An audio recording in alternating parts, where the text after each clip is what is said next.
Assalamualaikum warahmatullahi wabarakatuh.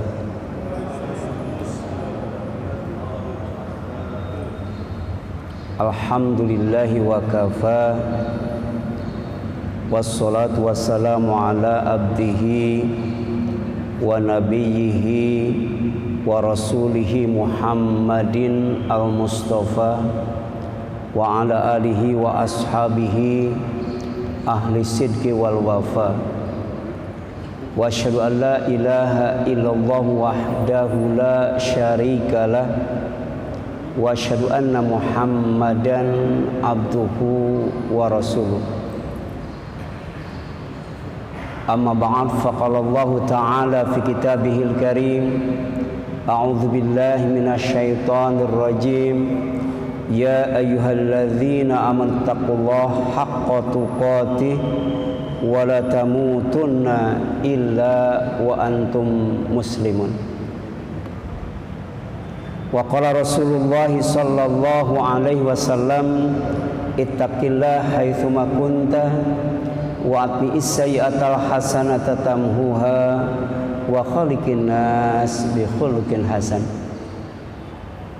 Ikhwata iman, ikhwan fillah, jamaah silaturahim dan thalabul ilmi yang dirahmati dan dimuliakan oleh Allah Subhanahu wa taala.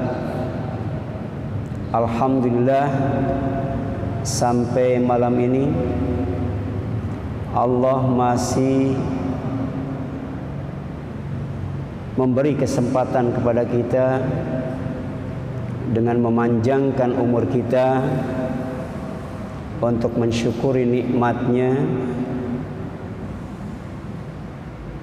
dengan memakmurkan salah satu rumahnya, yaitu Masjid Riyadhus Shalihin, dengan zikrullah, berzikir kepada Allah Subhanahu wa taala, di antaranya mengaji dan mengkaji al-Islam yang bersumber di Al-Quran dan As-Sunnah, yang akan dijamin tidak akan sesat selama-lamanya selama berpegang teguh kepada keduanya. Tema kita pada malam hari ini adalah memperhatikan ciptaan Allah. Di dalam surat Al-Ghasyiyah, setelah Allah menjelaskan tentang nama dan sifat kiamat serta menjelaskan aneka wajah pada hari kiamat, maka Allah memerintahkan kepada hambanya untuk memperhatikan ciptaannya. Kenapa? Karena ciptaan Allah Subhanahu wa taala itu sama dengan firman Allah. Di antaranya adalah Al-Qur'an. Keduanya merupakan ayat-ayat Allah sebagai bukti, tanda, dalil yang menunjukkan adanya Allah, yang menunjukkan esanya Allah, yang menunjukkan besarnya Allah, agungnya Allah, gagahnya Allah, perkasanya Allah, ilmunya Allah, serta maha suci dan maha sempurnanya Allah Subhanahu wa ta'ala. Di dalam surat Al-Ghasyiyah ayat 17, Allah Subhanahu wa ta'ala berfirman, A'udzu billahi minasyaitonir rajim, afala yanzuruna ilal ibili kaifa khuliqat. Apakah mereka tidak memperhatikan, melihat dengan jeli, teliti dan hati-hati terhadap unta yang telah diciptakan oleh Allah Subhanahu wa taala. Jadi ciptaan Allah itu ada yang kecil, ada yang kecil banget, ada yang besar, ada yang besar banget, ada yang dekat, ada yang dekat banget, ada yang jauh, ada yang jauh banget. Nah, unta itu termasuk ciptaan Allah yang dekat dengan kita dibandingkan dengan langit. Untuk memperhatikan unta tidak perlu ke Saudi Arabia, tidak perlu ke Gurun Sahara, tidak perlu ke padang pasir. Kita bisa ke Ragunan misalnya, atau ke Taman Safari. Bukan untuk menunggang unta, bukan. Bukan untuk selfie sambil naik unta, bukan.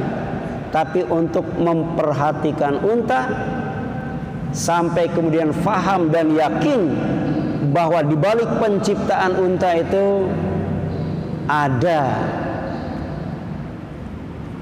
kuasa Allah, ada keagungan Allah, ada kesempurnaan Allah Subhanahu wa ta'ala. Di antaranya orang yang telah memperhatikan unta dengan jeli dan teliti serta hati-hati, ternyata unta itu punya 9 keistimewaan dibandingkan dengan binatang yang lainnya, ya. Makanya disuruh memperhatikan unta, bagaimana unta itu diciptakan. Yang pertama, unta mampu bertahan hidup tanpa makanan selama 3 minggu. Kenapa? Karena di punuk unta ada lemak sebagai bekal makanan selama menempuh perjalanan jauh, ya. Jadi 3 minggu tanpa makan, binatang mana yang mampu? Ya. Manusia saja saum itu tidak lebih dari 15 jam, itu sudah kelelahan, ya. Apalagi sampai kemudian 3 minggu tanpa makan apa-apa. Tapi unta mampu, ya. Karena di punuk unta ada lemak, ya, untuk bekal makanan unta selama perjalanan, ya. Ada yang punuknya 1, ada punuknya 2, ya. Bukan hanya sebagai pegangan saja, tapi sebagai bekal makanan bagi unta ketika menempuh perjalanan jauh. Kemudian unta juga dapat hidup, dapat bertahan hidup, mampu bertahan hidup tanpa air, tanpa minum selama berminggu-minggu. Bayangkan, mampu bertahan hidup 3 minggu tanpa makan, mampu bertahan hidup tanpa air berminggu-minggu. Kenapa? Ternyata setelah diteliti, ya, karena darah unta, ya, itu bentuknya beda dengan binatang yang lain, ya. Kalau binatang lain itu bentuk darahnya itu adalah bulat, ya.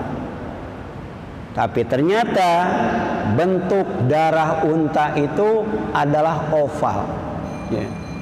Bayangkan nih, 15 abad yang telah lalu, ya, Allah membuktikan bahwa Al-Quran itu, ya, bukan hanya bukti kebenaran pengakuan seorang nabi dan seorang rasul, tapi juga ada kebenaran ilmiahnya. Di antaranya tentang penciptaan unta, ya. Sampai ke darah unta itu, ya, diperhatikan. Tidak hanya fisiknya saja, tapi dalamnya, ya. Yang ketiga, unta bisa memakan kaktus, ya, yang banyak durinya, bisa dimakan dengan aman dan selamat, dengan nikmat itu makan kaktus, ya. Kenapa? Setelah diteliti ternyata, ya, dalam mulutnya terdapat yang namanya papillae, ya, ya, yang tersusun dari keratin yang mengarahkan duri-duri kaktus agar tidak menusuk mulutnya. Bayangkan, ya, mulutnya duri yang banyak di kaktus itu, ketika dimakan, ya, itu durinya diarahkan sampai kemudian tidak menusuk mulut, sampai dikunyah dan ditelan. Subhanallah, ya. Kita digiring untuk mengagumi ciptaan Allah. Ya. Jadi mulut unta lain dengan mulut binatang lain, bahkan lain dengan mulut manusia. Ya. Silakan coba manusia makan kaktus itu. Ya. Unta bisa itu, unta bisa. Ya. Kemudian yang keempat, unta tidak kepanasan. Ya.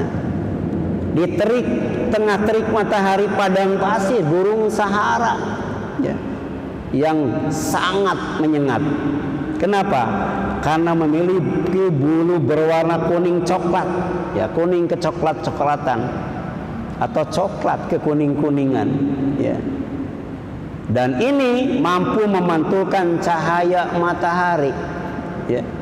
Jadi dirancang sedemikian rupa bulunya dan warnanya oleh Allah, ya, sehingga ditempatkan di tempat sepanas itu tidak akan kepanasan.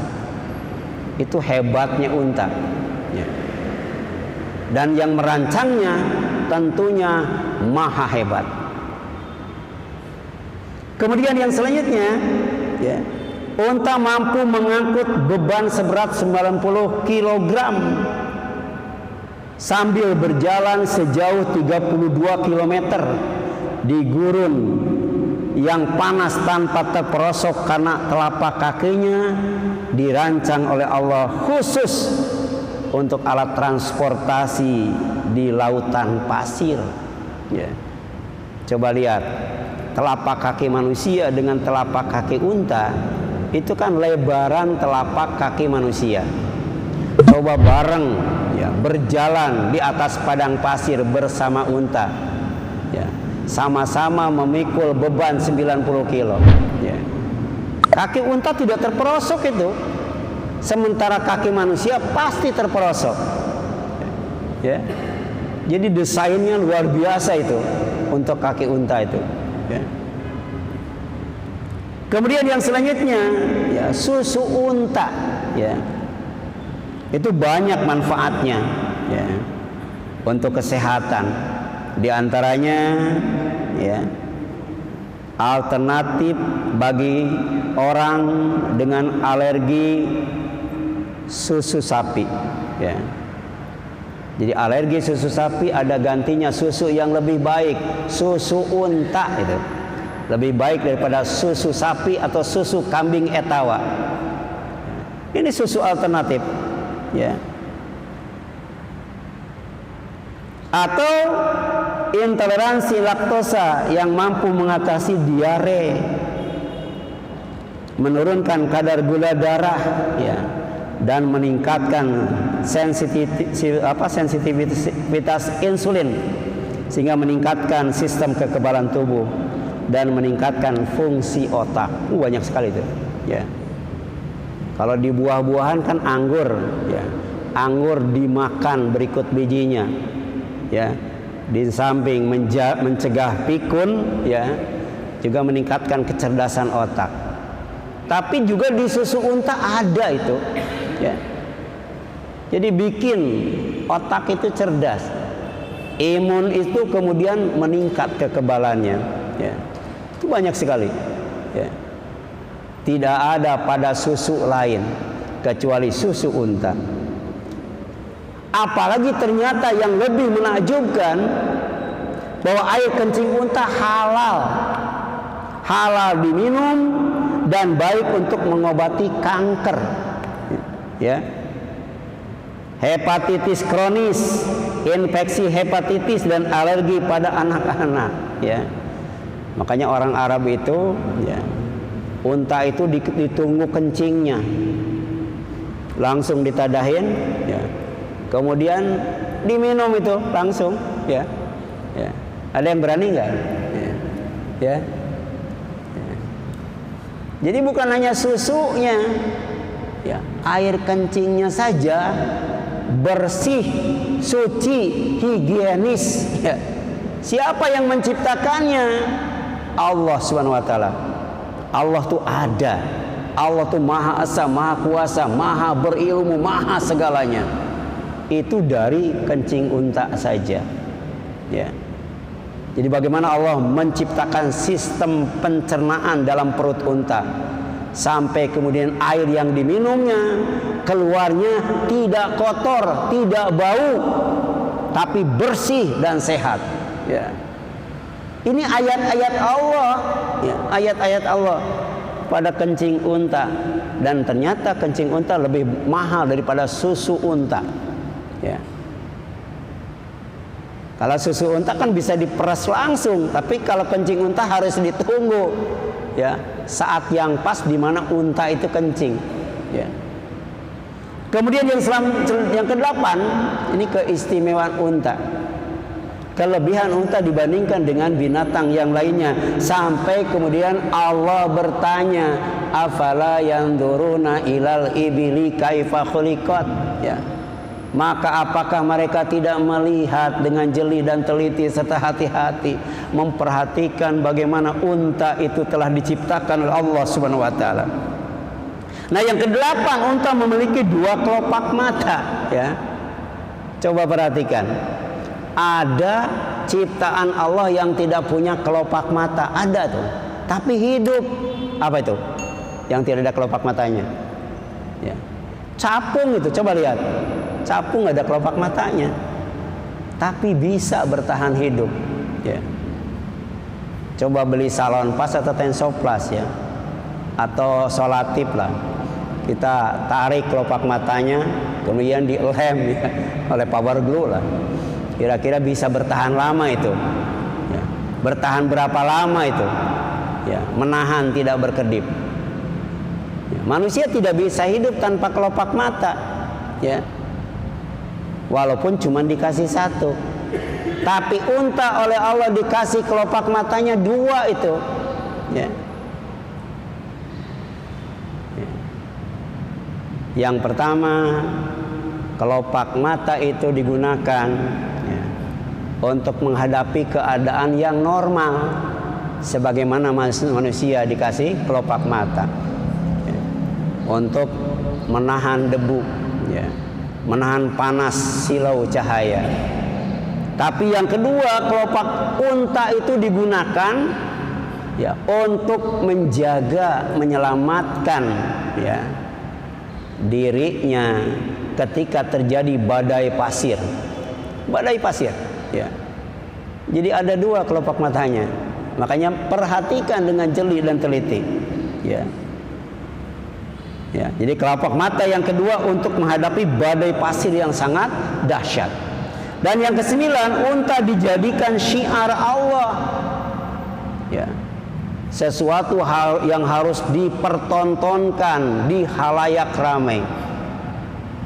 Karena ada pelajaran, ada hikmah, ada kebaikan, ada faidah yang harus diambil dari unta. Ya. Ya. Wal budna ja'alna min sya'airillah. Kami jadikan unta itu sebagai, ya, salah satu dari syiar-syiar Allah Subhanahu wa taala. Ya. Di antaranya adalah ketundukannya, kepatuhannya, ketaatannya kepada manusia. Kenapa? Karena disuruh oleh Allah.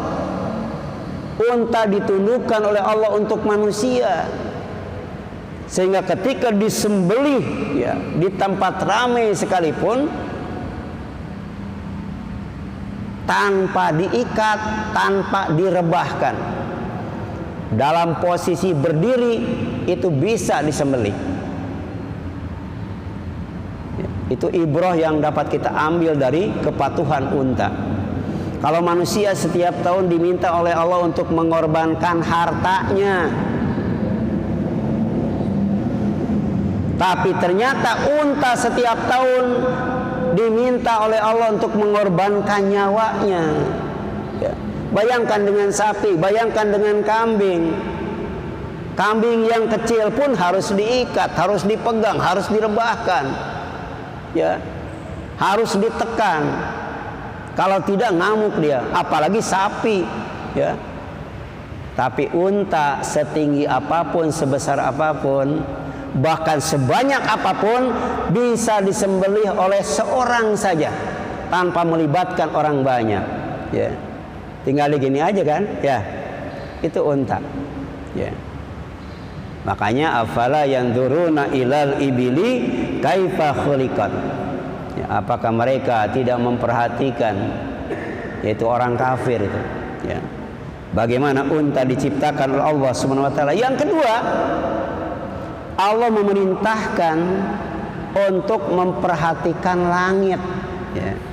Kalau tadi unta kecil, dekat, sedangkan langit jauh, ya. Sampai sekarang tingginya tidak bisa diukur. Luasnya juga demikian, besarnya juga demikian. Setelah ke unta, coba perhatikan langit, ya. Wa ilas samai kaifa rufi'at. Bagaimana langit itu oleh Allah ditinggikan, ya. Ditinggikan, ya. Dan ternyata bukan satu langit, banyak langit bertingkat-tingkat. Ilmu dan teknologi yang dibuat oleh manusia sampai sekarang yang paling canggih konon katanya belum bisa sampai ke langit dunia, langit yang paling dekat dengan bumi, ya. Karena dalam surat Al-Mulk, langit yang paling dekat dengan bumi itu dihiasi dengan bintang-bintang. Ketika punya alat transportasi yang bisa terbang dengan ketinggian yang maksimal, ya, maka selama ada bintang itu masih langit dunia, ya. Tapi kalau dalam ayat yang lain Allah informasikan bahwa langit itu berpintu-pintu, ya. Di samping kita tidak tahu berapa tingginya langit, berapa luasnya langit, kita juga tidak tahu pintu langit itu kayak apa, ya. Jadi kalau orang sudah bisa membuat alat transportasi yang bisa sampai ke langit, bahkan menembus langit, belum tentu bisa masuk ke langit. Kenapa? Karena ada pintunya, dan tiap pintu itu ada penjaganya. Nggak bisa itu, ya. Ketika Isra dan Mi'raj, ya, Allah buktikan, ya, kemahakuasaan Allah, kemahabesaran Allah, kemahatinggian Allah, kemahailmuan Allah. Dia ciptakan satu alat transportasi khusus untuk Rasulullah SAW yang bernama buraq, ya. Bukan hanya bisa menembus langit pertama, langit kedua, langit ketiga, langit keempat sampai langit ketujuh, bahkan bisa sampai ke Sidratul Muntaha, tempat yang paling ujung, tempat terakhir, yang di sisinya ada Jannatul Ma'wa, ada surga yang siap ditempati oleh orang yang beriman dan bertakwa, siap ditempati oleh orang yang beriman dan beramal soleh. Di surga itu tempat yang paling tinggi itu, ya. Kita tidak bisa masuk surga kalau tidak didekatkan di sisi Allah, karena Allah adalah zat yang maha tinggi, ya. Jadi dalam Isra Mi'raj dikisahkan setiap pintu langit, maka kemudian Jibril ditanya, ya. Ketika disebutkan nama beliau dan beliau diundang oleh Allah, baru dibuka itu pintu langit. Dan di tiap tingkatan langit itu ada nabi-nabi. Ada Nabi Adam, Nabi Nuh, Nabi Ibrahim, ya.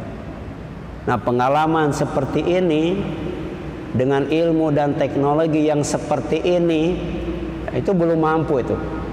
Jangankan menembus langit, sampai di langit pun belum tentu bisa, ya.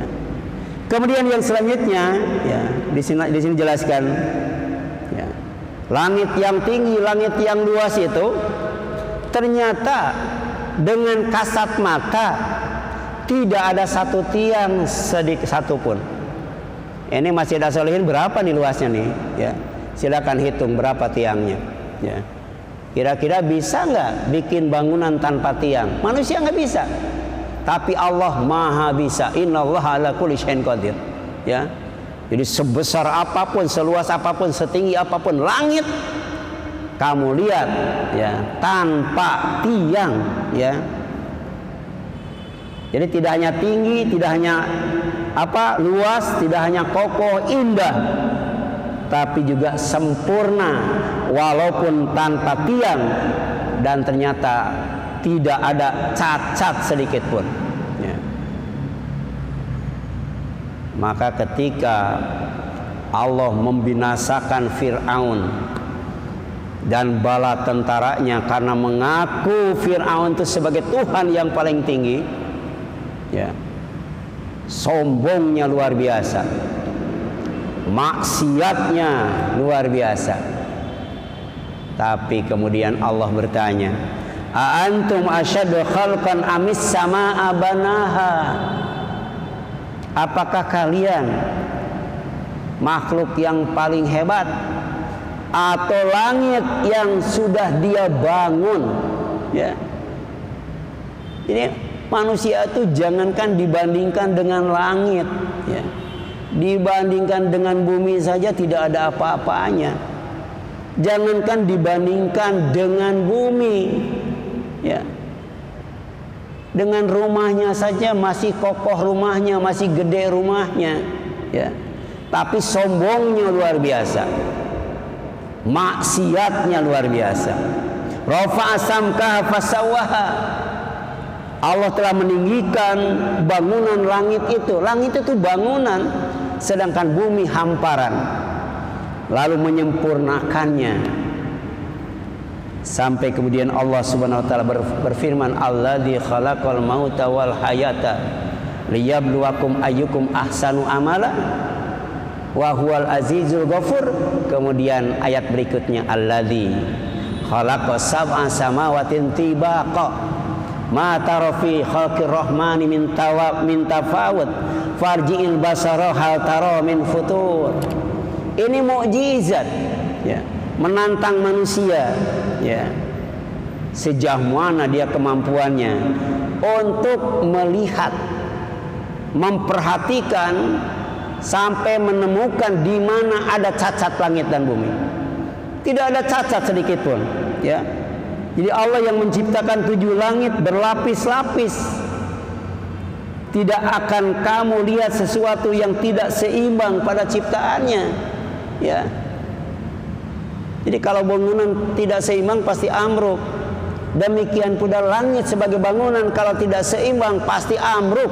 Dan memang langit itu nanti bakal amruk, ya. Ya. Tidak ada yang tidak seimbang pada penciptaan langit, ya.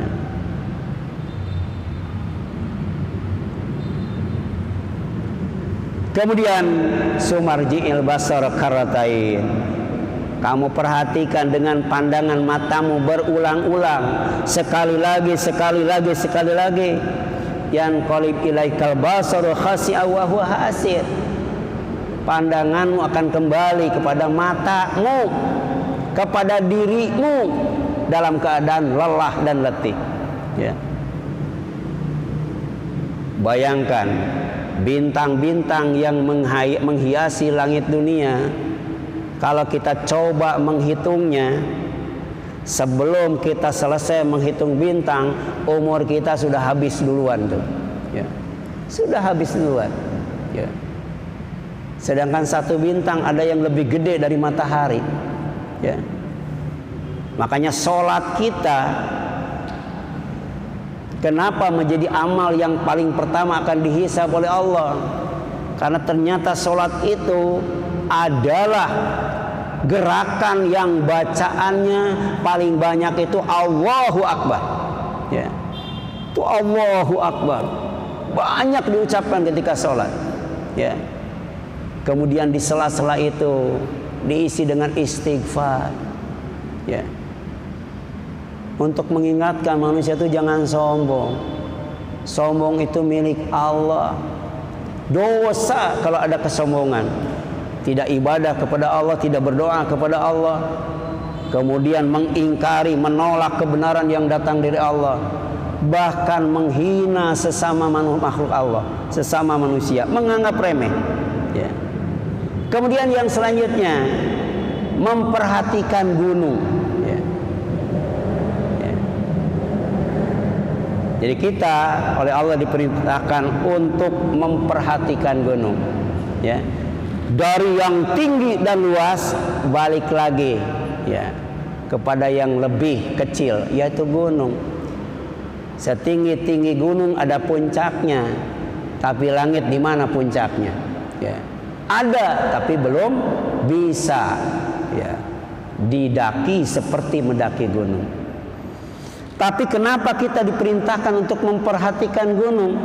Wa ilal jibali kaifa nusibat. Ya. Dan kepada gunung, ya, hendaklah diperhatikan bagaimana gunung itu ditancapkan oleh Allah sampai kemudian tegak. Ya. Ternyata gunung itu bukan gunungan tanah, bukan gunungan pasir. Sebab kalau itu nggak bisa tegak, kalau cuma tanah dan pasir nggak bisa tegak itu. Di dalamnya ada batu, ya. Di dalamnya ada besi, ada gunung besi. Di dalamnya ada emas, gunung emas. Di dalamnya ada kristal, gunung kristal. Yang Allah turunkan dari langit, masukkan ke dalam bumi, sama seperti air. Supaya mudah ditambang oleh manusia, Allah naikkan ke atas sampai ke puncak gunung. Tapi ternyata yang dilihat oleh kita, gunung yang sebenarnya, ya, itu 2/3-nya tertancap ke dalam bumi. Karena Allah fungsikan di samping sebagai indah untuk dilihat, tapi juga kokoh untuk dipijak. Ya. Kita tidak akan bisa begini kalau tidak ada gunung. Ya. Ya. Goyang terus, gempa terus. Ya. Dan nanti terjadi ketika semua gunung dicabut, ternyata bumi juga terangkat. Ya. Sampai melemparkan benda-benda yang paling berat dan berharga, kemudian dikosongkan, bumi tidak ada isinya. Ya. Sekarang kalau ada di got yang sangat kotor, orang pada tahu ada emas 5 kilo, itu pada rebutan itu. Tapi ketika kiamat, minyak dicurahkan, besi dikeluarkan, emas dikeluarkan, benda-benda yang berat berharga itu dikeluarkan semuanya sampai kosong, tidak ada yang tertarik. Ya, tidak ada yang tertarik. Ya. Bahkan walaupun tidak dikeluarkan, dimuntahkan oleh bumi, orang yang beriman tidak tertarik sampai tertipu dengan benda-benda berharga yang ada di bumi ini. Sebab ternyata asalnya dari langit, dan di langit lebih banyak lagi. Ya, cuman kita punya nggak alat transportasinya tuh untuk naik ke langit, ngambil besi, ngambil emas dan lain sebagainya. Ya. Dan ternyata tanpa gunung bumi akan berguncang, tak dapat ditinggali karena gunung Allah jadikan sebagai pasaknya. Ya. Dulu, ya, sebelum ada paku kan, kursi pakai pasak, rumah pakai pasak, meja pakai pasak, sehingga kokoh dan kuat, tidak goyang, ya, tegak itu. Ya. Jadi alam najalil ardha mihada wal jibala autada. Bukankah kami sudah jadikan bumi itu sebagai hamparan, dan dalam waktu yang sama Allah jadikan gunung-gunung itu sebagai pasak. Tanpa gunung sungai kering kerontang, karena air yang tersimpan di bumi dinaikkan oleh Allah ke atas gunung dalam bentuk mata air, kemudian mengalir ke celah-celah bumi sampai ke laut setelah memberi manfaat kepada manusia. Ini rahmat Allah, ini kasih sayang Allah, ini kepedulian Allah terhadap makhluknya yang sering diabaikan, dilupakan oleh manusia. Ya. Coba perhatikan hujan. Ya. Ternyata hujan itu kenapa disebut rahmat Allah? Ya. Karena hujan itu ya berasal dari air yang diuapkan oleh matahari, air got, air kali, ya, air kubangan, sampai air sungai dan air laut dengan aneka bau dan rasa. Tapi dengan rahmat Allah ketika hujan turun, baunya tidak ada, ya, rasanya juga tidak ada, ya. Padahal asalnya dari air yang macam-macam. Dan ternyata air hujan menempati urutan yang pertama sebagai air yang paling bersih. Allah menyebutnya ma'an tahuro. Baru setelah itu air gunung, Allah menyebutnya sebagai ma'an furota. Ini Al-Quran 15 abad yang telah lalu, ya. Jangan dianggap remeh dengan yang namanya air, ya. Ini yang punya ini asalnya Pak Haji, ya. Ya, yang punya aqua itu asalnya Pak Haji, dibeli oleh orang non muslim. Ternyata dari air saja menghasilkan kekayaan yang berlimpah ruah. Padahal Allah bertanya, ya, Qul ara'aitum in asbaha ma'ukum gaura faman ya'tikum bima'in ma'in. Katakan olehmu Muhammad kepada mereka yang tidak percaya kepada Allah, seandainya air yang ada di bumi ini kering kerontang, siapa yang bisa mendatangkan mata air? Ya, itu di Bandung banyak tempat-tempat, ya, yang dulunya, ya, itu banyak mata airnya, subur dengan air. Ada Ciberem, Ciroyom, Cicadas, Cimahi, apalagi itu, ya. Tapi silahkan ke sana. Sekarang tidak ada yang namanya mata air itu, kering kerontang. Kalau kita baca surat Kahfi, Allah itu bisa menaikkan air yang Allah simpan dalam bumi, tapi juga bisa menarik ke bawah sampai manusia tidak menemukan air lagi. Nauzubillah min dzalik. Ya. Oleh karena itu, kenapa manusia diperintahkan oleh Allah untuk memperhatikan gunung, ya, memperhatikan langit, memperhatikan unta dan lain sebagainya, ya.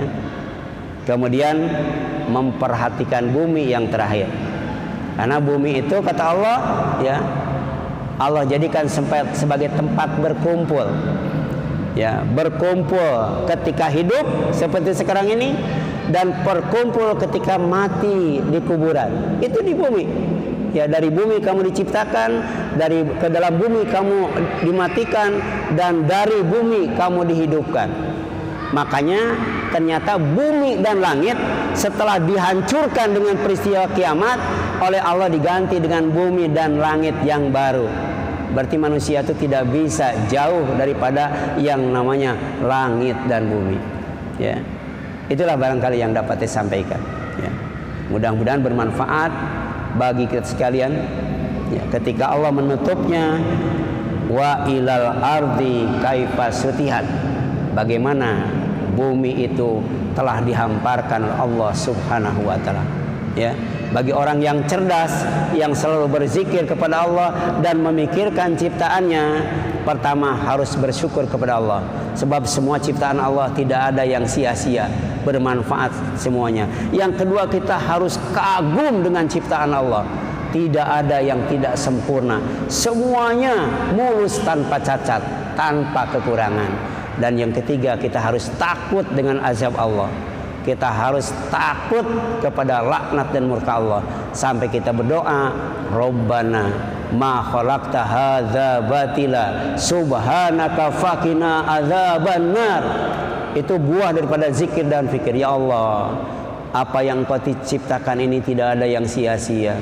Maha suci Engkau, maka jaga kami, selamatkan kami, lindungi kami dari neraka. Ya, itu barangkali yang dapat disampaikan. Mudah-mudahan bermanfaat bagi kita sekalian. Mohon maaf apabila ada kesalahan kekurangan. Silakan. Iya, iya. Ya, jangan sayang masih ada air yang lain. Ya, jadi kalau masih ada yang lebih murah, lebih mudah, ya kita nggak boleh boros. Ya. Jadi kenapa kita tidak boleh berwudu dengan air kencing unta? Bukan najis, Ya bukan, dia suci toh tidak najis, bahkan bersih dan sehat. Tapi berwudu dengan air kencing unta itu termasuk boros, ya. Karena mahal itu, mahal, ya. Ya. Coba, ini ada air di sini, diasalin di bawah itu. Kemudian kita berwudu dengan air pit, ya. Itu termasuk boros nggak tuh? Boros ya, apalagi dengan air unta. Jadi masalahnya bukan air unta itu bersih dan sebagainya, bukan. Tapi kaitannya dengan penghematan. Kul washrob walbas watasodak, ya. Minum, makan, berpakaian, bahkan sampai sodakoh, urusan ibadah pun bi ghairi sarafin wala makhilah. Tidak boleh berlebihan dan tidak boleh sombong, ya. Ya, walau alam. Itu barangkali yang dapat disampaikan, ya. Kita tutup dengan kafaratul majlis. Subhanaka Allahumma wa bihamdika asyhadu an la ilaha illa anta astaghfiruka wa atubu ilaik. Wassalamualaikum warahmatullahi wabarakatuh.